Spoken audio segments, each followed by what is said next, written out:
ben, tant pis, vous avez perdu 30 €. Mais vous avez gagné beaucoup d'informations. Et puis, il y a une deuxième cotisation, c'est celle que j'ai prise, c'est la cotisation de membre à vie. Donc, je suis maintenant obligé d'être optimiste, parce que j'ai payé 300 € pour être membre à vie. Alors, 300 €, ça fait 10 ans, vous me direz. Bon, il me reste encore 8, et je suis obligé d'être optimiste. Bon, alors on va le faire. On va faire cette conférence sur l'optimisme. Juste au niveau de la régie, je n'ai pas de retour. Et voilà, si je pouvais avoir quelques retours sur scène, ça serait sympa. Je vous remercie infiniment. Alors, j'ai intitulé cette conférence « Pour réussir, doper votre optimisme ».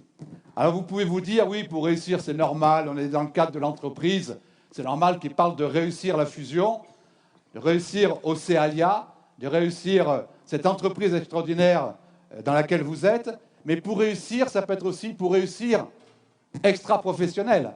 Peut-être que vous êtes dans des associations, peut-être que vous êtes dans des clubs de sport, et il est important aussi de réussir. Et on verra que pour réussir, c'est plus facile quand on dope l'optimisme. Mais on peut réussir aussi sa vie familiale, on peut réussir sa vie de couple, on peut réussir sa vie avec ses enfants, et c'est pareil, c'est plus facile quand on dope votre optimisme. Donc la conférence que je vais vous donner, ce n'est pas simplement dans le cadre d'Océalia, c'est dans le cadre général de la vie de plusieurs personnes. Alors, quand on parle d'être optimisme, il y a deux référents. Il y a d'abord une vision. C'est comment je lis le monde, pas le journal, mais comment je lis le monde qui nous entoure. Et on le verra. La deuxième référence, c'est quel est mon état d'esprit au quotidien, quand ça va bien, mais surtout quand ça va mal. Et c'est ce que nous allons voir tous ensemble pendant le moment que nous allons passer ensemble. Alors, la première citation que je vous donne, c'est « Il faut comprendre que le pessimisme ou l'optimisme n'ont rien à voir avec la réalité.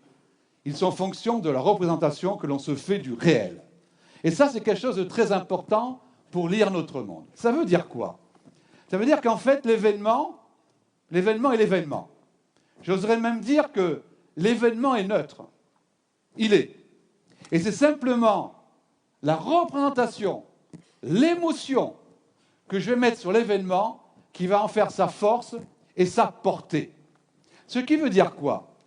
Ce qui veut dire, et nous allons le voir tout au long de la conférence, c'est que nous avons toujours le choix d'être pessimiste ou nous avons le choix d'être optimiste. Et que c'est un choix personnel, même si les circonstances autour de nous, les circonstances dans l'environnement sont compliquées, nous avons toujours ce choix, nous, d'être pessimiste ou d'être optimiste, puisque le pessimisme et l'optimisme n'ont rien à voir avec la réalité.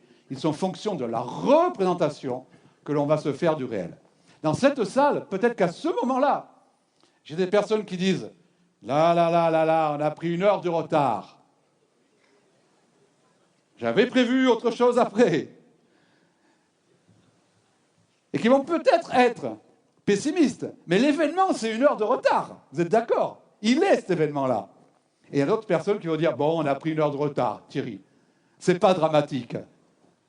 Il y a pire qu'1 heure de retard dans la vie, et là, je vais plutôt être sur l'optimisme. » Alors, la lecture du monde. La lecture du monde qui nous entoure. Vous voyez, je vous ai mis une diapo qui représente un paysage asiatique. Alors, j'ai vu que vous aviez un collaborateur asiatique qui a fait un show, qui a réfléchi, comme il a dit.